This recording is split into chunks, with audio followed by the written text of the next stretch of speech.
Subscribe now and press the bell icon. Never miss an update. Point number 62 के साथ, जो कि अभी तक आपने पॉइंट नंबर 61 स्टडी किया था, how to get the real happiness. Now in this point number 62 I am discuss with you very big, एक ज्वलनशील टॉपिक, ज्वलनशील मुद्दे के ऊपर मैं बात करने जा रहा हूँ. Superstition is the hurdle of life. Superstition is the hurdle of life. Please write down this point. Superstition is the hurdle of life. ये इतना बड़ा पॉइंट है जिसके बारे में जितना भी बोला जाए उतना कम पड़ जाएगा. रीज़न ये है, रीज़न उसके पीछे ये है कि दोस्तों हम अपने गली मोहल्ले पड़ोस में, फ्रेंड सर्कल में, यारी दोस्ती में, रिश्तेदारी में देखते हैं कि बहुत से ऐसे सिस्टम अवेलेबल हैं जो कि हमें सुपरस्टिशियस बनाने के लिए मोर देन सफिशिएंट हैं. अब हमारे आगे प्रॉब्लम क्या आया करती है? हमारे आगे प्रॉब्लम ये आया करती है कि हम जब भी कोई भी काम करने लगते हैं तो हमारे पास बहुत से सिस्टम्स अवेलेबल हैं. हम उन सिस्टम्स की हेल्प लिया करते हैं. मैं यहाँ पर किसी के भी अगेंस्ट नहीं हूँ, मैं यहाँ पर किसी भी भारतीय विद्या के अगेंस्ट नहीं हूँ, लेकिन मैं पूर्णतया उन लोगों के अगेंस्ट हूँ जो कि भोली भाली जनता को बेवकूफ़ बनाते हैं और उनको कुछ ऐसी बातें बोलते हैं जिनकी वजह से उनके माइंड में, उनके दिल में एक टेरर क्रिएट हो जाया करता है. एक टेरर क्रिएट होने का मतलब ये है कि वो लोग किसी पर्टिकुलर चीज़ से डरने लगते हैं. अगर किसी पर्टिकुलर चीज़ से डरने का मैं एग्जांपल लूँ, देखिए मैं यहाँ पर एक एग्जांपल लेता हूँ. हमारे भारतीय संस्कृति का, हमारे भारतीय दर्शन शास्त्र का एग्जांपल है, भारतीय संस्कृति का एग्जांपल है. ज़्यादातर लोग शनि देवता से बहुत डरते हैं. आई डू अग्री कि बहुत भारी डर का सामना आप करना चाहते हैं और आप हर शनिवार को शनिदेव के मंदिर भी जाते हैं. वो श्रद्धा के प्रति तो जाएं ना जाएं, लेकिन डर की वजह से जरूर जाते हैं. आपको डरा दिया गया. हमेशा और हमेशा एक बात याद रखिएगा, हमने जो कुछ भी आज तक इस जिंदगी में कर्म किया, दोस्तों मैं आपको दोबारा से याद करवा दूं, हमारी ये सीरीज चल रही है सक्सेस अवर राइट, कि सक्सेस हमारा राइट और हमें सक्सेस को अचीव करना है. यहाँ पर जो भी मैं पॉइंट्स डिस्कस करने जा रहा हूँ, ये सभी वो पॉइंट्स हैं जो आपको सक्सेस की ओर लेकर जाएंगे और आपकी सक्सेस की तरफ जाने की स्पीड को बढ़ा देंगे. दोस्तों हम लोग या कुछ ऐसे, बहुत सी दुनिया शनिवार को मंदिर में जाया करती है. वो श्रद्धापूर्वक जाए, इट्स ओके, लेकिन वो डर कर जाए, that is the wrong thing. इस तरह से एक नहीं, हमारे पास ऐसा सिस्टम क्रिएट कर दिया गया, ऐसा सिस्टम क्रिएट कर दिया गया कि आम जनता, आम पब्लिक डरने लग गई. आम पब्लिक इतना डरने लग गई कि मेरा एक दोस्त है, वो मुझे बोला, कहता यार मैं हर शनिवार को ना, वो जो शनिवार का वो मांगने के लिए, दान मांगने के लिए मैं उनको दिया करता था, ठीक है. और एक बार वो मेरे पास आया, मैं जल्दी ना, मैंने कहा, मैंने उसको हाथ जोड़ दिया, मैंने दिया नहीं और आगे मेरी बाइक का एक्सीडेंट हो गया. तो इज इट पॉसिबल? आप मुझे एक प्रश्न का उत्तर दीजिए कि क्या शनि देवता ने ये बोला? आप उस दिन में, उस पर्टिकुलर डे में, आप उस पर्सन को, अगर आपकी ये एक फेथ है, अगर आपका बिलीफ सिस्टम है कि आप एवरी सैटरडे दिया करते हैं, तो आप इस सैटरडे को दे सकते हैं. कोई टाइम तो फिक्स नहीं है कि सुबह ही देना पड़ेगा 8 बजे, सुबह 9 बजे ही देना पड़ेगा. पूरे दिन में आप कभी भी दे सकते हैं, शाम को भी दे सकते हैं. तो इस तरह से हमारे माइंड में कुछ बिलीफ सिस्टम जो डेवलप हो जाया करता है. मैं यहाँ पर एक एग्जांपल देना चाहूँगा अपने वेरी इंटेलिजेंट स्टूडेंट का, जिसने बीटेक इन पेट्रोकेमिकल की हुई थी. मेरा एक स्टूडेंट जिसने बीटेक इन पेट्रोकेमिकल की हुई थी, वो आइल्स के पेपर में अपीयर हुआ करता था, फेल हो जाया करता था. चंडीगढ़ में कोचिंग ली और एक दो जगह पर कोचिंग ली, मतलब जगाधरी जैसे छोटे शहर में कोचिंग नहीं ली, ठीक है. एक बार पेपर दिया, फेल हो गया. दूसरी बार पेपर दिया, फेल हो गया. तीसरी बार पेपर दिया, फेल हो गया. कोचिंग की भी फीस भरी, चंडीगढ़ की भी फीस भरी और एग्जाम की भी फीस भरी. अब जब हमारे इंडिया में एक रूल है, हम थोड़े से अपनी लाइफ में कहीं पर भी फेल्योर होते हैं, फेल्योर होते साथ ही हम अपने माइंडसेट को दूसरी डायरेक्शन में घुमा लिया करते हैं. दूसरी डायरेक्शन में घुमाने का मतलब, उसके माता पिता उसकी कुंडली को लेकर पंडित जी के पास चले गए. पंडित जी ने कुंडली देखी और बोल दिया, इसकी कुंडली में तो फॉरेन जाने का योग ही नहीं है. ध्यान से सुनना जरा, ये बहुत इंपॉर्टेंट बात है. इसकी कुंडली में फॉरेन जाने का योग ही नहीं है. अब ठीक है, पंडित जी ने अपनी प्रेडिक्शन ठीक देखी होगी. अब डिपेंड करता है, ज्योतिष शास्त्र जो है भारत की पुरातन प्राचीनतम विद्या है, लेकिन प्रश्न ये उठता है कि उस विद्या को जानने वाले, एक्चुअल जानने वाले कितने हैं. अगर एक व्यक्ति को अपने सब्जेक्ट की नॉलेज ठीक नहीं है, अगर उमेश रेड्डो को इंग्लिश की नॉलेज ठीक नहीं है और वो किसी को इंग्लिश सिखा रहा है और वो गलत इंग्लिश सिखा रहा है, तो दैट इज रॉन्ग, राइट. इसी प्रकार से ज्योतिष एक बिल्कुल प्रमाणिक, एक साइंटिफिक विद्या है जिसका मैं समर्थन करता हूं, लेकिन सामने वाला व्यक्ति जिसको हम कुंडली दिखा रहे हैं, क्या उसको नॉलेज है उसकी? It depends. ये डिपेंड करता है कि उसको नॉलेज है या नहीं। अपने सब्जेक्ट की नॉलेज होनी जरूरी है। कुंडली दिखाई गई, गली मोहल्ले पड़ोस में किसी पंडित जी को कुंडली दिखाई गई, पंडित जी ने कुंडली देखी और पंडित जी ने बोल दिया कि इसकी किस्मत में तो फॉरेन का योग ही नहीं है। अब ये बात एक व्यक्ति के, एक बच्चे के दिल को झकझोरने वाली हो सकती है कि फॉरेन नहीं जाना। यहीं पर उसका बिलीफ सिस्टम डेवलप होगा कि मेरी किस्मत में तो फॉरेन जाना नहीं है, मैंने कुंडली दिखा ली। इसके बाद अब चला स्टोरी में थोड़ा सा ट्विस्ट आया। स्टोरी में क्या ट्विस्ट आया, मेरे एक मित्र हैं जिनके थ्रू वो व्यक्ति मेरे पास पहुंचा, उनके पिताजी मेरे पास पहुंचे, बोले कि अरोड़ा साहब ये सब जगह से 2-3 बार पेपर देकर फेल भी हो चुका है, पंडित जी ने कुंडली देकर भी बोल दिया है कि ये फॉरेन नहीं जाने वाला। और उसके बाद जो हम और भी एफर्ट्स कर सकते थे, अध्यात्म से रिलेटेड सारे कर लिए, लेकिन इसका फॉरेन जाने का बनता नहीं प्रोग्राम। तो मुझे आपके बारे में इन्होंने बताया है, तो आप एक बार मेरे बच्चे से मिल लो। मैंने कहा ठीक है जी। उन्होंने टाइम ले रखा था, मैं मिल लिया उनसे। मैंने एक बात नोट की कि उसकी किस्मत, मैं तो कुंडली नहीं देखता, किस्मत देखने का कोई नहीं ऐसा फार्मूला था हमारे पास, लेकिन एक चीज़ थी कि वो बच्चा इंग्लिश बोलता था, अच्छी बोलता था, लेकिन कॉन्फिडेंस की बहुत भारी कमी थी। यही रीज़न था कि एक बीटेक किया हुआ और अच्छे पेट्रोकेमिकल जैसी डिग्री किया हुआ बच्चा जब भी एग्जामिनर के सामने बैठता था, इंटरव्यूअर के सामने बैठता था, वो अपना वॉइस लेवल, पिच लेवल बड़ा डाउन रखता था अपने, तो सामने वाले को ऐसा लगता था कि शायद इसको कुछ ज़्यादा नहीं आता, और नर्वस हो जाया करता था।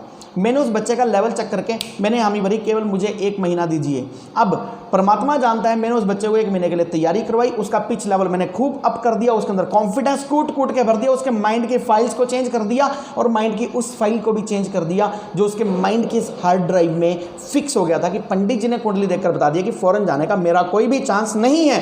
And can you ever imagine, जिस बच्चे का फॉरेन जाने का कोई भी चांस पंडित जी ने बताया था कि नहीं है, वो बच्चा, मैंने कहा अब की बार पेपर दिलवाइए, जब मैं ग्रीन सिग्नल दूंगा तभी आपको पेपर दिलवाना, ये मैंने उनसे कमिटमेंट पहले ही ले ली थी। मैंने कहा कि अब की बार पेपर दिलवाइए, और अब की बार उस बच्चे का पेपर हुआ। पेपर का जैसे रिजल्ट आया, दे गॉट सरप्राइज कि दे गॉट 6.5 बैंड, 6.5 बैंड्स आए, और 6.5 बैंड्स लेकर उस बच्चे ने अपनी फाइल लगाई। And can you ever believe दोस्तों, हफ्ते से लेकर 10 दिन के अंदर अंदर उसके पास ऑफर लेटर पहुंच गया, वीज़ा ही आ गया। मतलब ऑफर लेटर तो स्टार्टिंग में आ गया था, लेकिन he got the visa instantly, visa आ गया। प्रश्न ये था, माइंड में पेरेंट्स के वही छोटा सा डाउट था, जा पाएगा नहीं जा पाएगा, जा पाएगा नहीं जा पाएगा। पंडित जी ने कुंडली देखकर कहा था। अब ज्योतिष शास्त्र गलत नहीं है, ज्योतिष विद्या गलत नहीं है, ज्योतिष विद्या बहुत ही प्रमाणिक है, अब नहीं चलती आ रही, हजारों लाखों करोड़ों सालों से चलती आ रही है, मैं इसका समर्थन करता हूँ।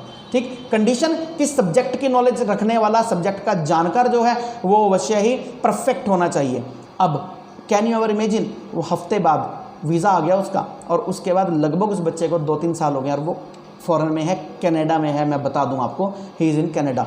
तो अब प्रश्न ये उठता है, इस तरह से सुपरस्टिशियस जो नेचर है, सुपरस्टिशियस नेचर एंड बिहेवियर जो है व्यक्ति का, वो हमारे रास्ते को रोकता है, वो हमारी सक्सेस के मार्ग में बाधा बनता है। मैं यहाँ पर 1-2 चीज़ों की और बात करना चाहूँगा। मेरा एक स्टूडेंट है, तो वो जो शांति कुंज हरिद्वार में जो गायत्री से संबंधित जो शांति कुंज है, जो उसमें खूब अच्छे से पार्टिसिपेट करता है। वो पूरी की पूरी फैमिली बहुत समर्पित है, और गायत्री माता से संबंधित जो भी क्रियाकलाप चलते हैं उन सब में वो पार्टिसिपेशन करते हैं।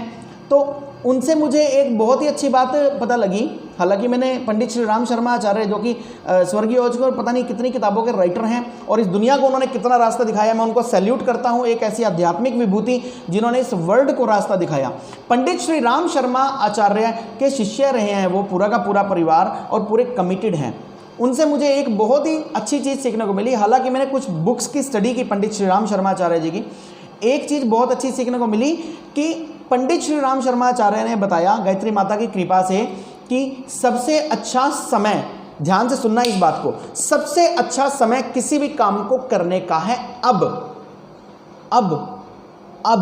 केवल और केवल अब। जब भी आप किसी इंटरव्यू के लिए जाते हैं, इंटरव्यूअर आपसे पूछा है, इंटरव्यूअर आपसे पूछता है कि आप कब ज्वाइनिंग दे सकते हो हमारी कंपनी में। कुछ लोग बोलते हैं 1 तारीख से, कुछ लोग बोलते हैं हफ्ते बाद, हालांकि वो फ्री भी रहते हैं, उस ऑप्शन में भी वो 1 वीक का टाइम लेते हैं, वो बोलते हैं नेक्स्ट मंडे से, ऐसा।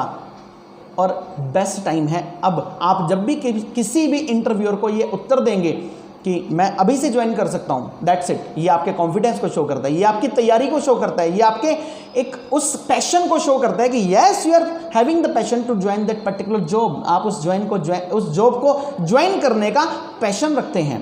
तो जब मेरी डिटेल में चर्चा हुई तो मुझे ये बात जानकर बहुत हैरानी हुई कि गायत्री परिवार जो है, शांति कुंज हरिद्वार जो है, वो मुहूर्त ज्योतिष में बिलीव नहीं करता। हालांकि हमारे सनातन धर्म की सबसे मेन जो देवी हैं, उस देवी के बेस पर, उस देवी को पूरे के पूरे विश्व में प्रचलित करने वाले, उस देवी का ज्ञान सबके सामने रखने वाला इतना बड़ा संगठन, इतना बड़ा ऑर्गेनाइजेशन जो है, मुहूर्त ज्योतिष में बिलीव नहीं करता। वो भी केवल इस चीज में बिलीव करता है कि दी बेस्ट टाइम है अब और अब। यही रीजन है कि उसमें कुछ और भी नहीं देखा जाता।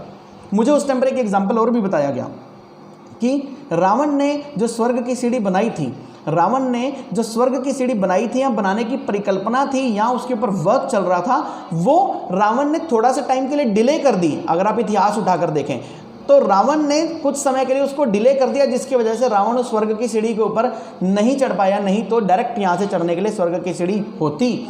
ऐसी परिकल्पना की जाती है हमारे भारतीय शास्त्र में, हमारे भारतीय दर्शन में ऐसी परिकल्पना है। But the question raise is that, अब प्रश्न ये उठता है कि हम क्या करें। हम केवल और केवल एक चीज करें, बेस्ट टाइम है किसी भी काम को करने का, आज नहीं, कल नहीं, टुमारो नहीं, डे आफ्टर टुमारो नहीं, केवल और केवल आज। और आज का कौन सा पार्ट? आज का यही वाला पार्ट। अब अपने माइंड के इस बिलीफ सिस्टम को, अपनी उन पुरानी बेड़ियों को तोड़िए जिनमें हम जकड़े हुए हैं, जो हमें कुछ भी करने से रोकती हैं। केवल और केवल आगे बढ़िए, आगे बढ़िए और आगे बढ़िए।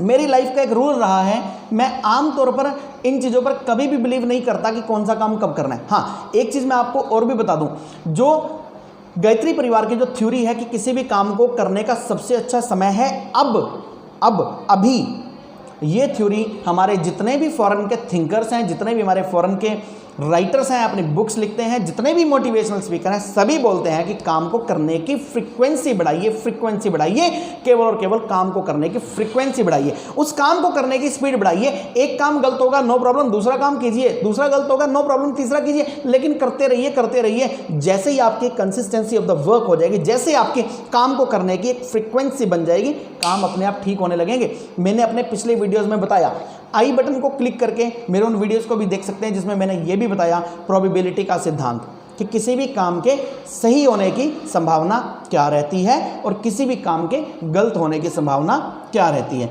इस टॉपिक पर अगर मैं चाहूँ, जो पॉइंट नंबर 62 था, superstition is the hurdle of life, बहुत कुछ बोल सकता हूँ, इतना कुछ बोल सकता हूँ कि शायद बहुत से लोग मेरे अगेंस्ट भी हो जाएंगे। लेकिन मैं पॉइंट नंबर 62 पर मैंने आपको हिंट दिया, केवल और केवल एक बात अपने माइंड में रखिए, अपने बिलीफ सिस्टम को चेंज कीजिए, अपने धर्म के साथ, अपनी श्रद्धा के साथ, जिनके प्रति आपकी श्रद्धा, उनके लिए कमिटेड रहिए। लेकिन कभी भी ऐसे किसी भी चीज़ में अपना समय वेस्ट मत कीजिए, क्योंकि बेस्ट टाइम है किसी भी काम को करने का अब और केवल अब। दोस्तों, पॉइंट नंबर 62 में इस वीडियो में आपने सीखा कि सुपरस्टिशन लाइफ का एक हर्डल है, हमारी सक्सेस के रास्ते में आने वाली बहुत बड़ी एक बाधा है। हमें इस बाधा को पार करना है और फाइनली सक्सेस आवर राइट, और हमें लास्टली हमारा केवल और केवल एक टारगेट है, हमें सक्सेस को प्राप्त करना है।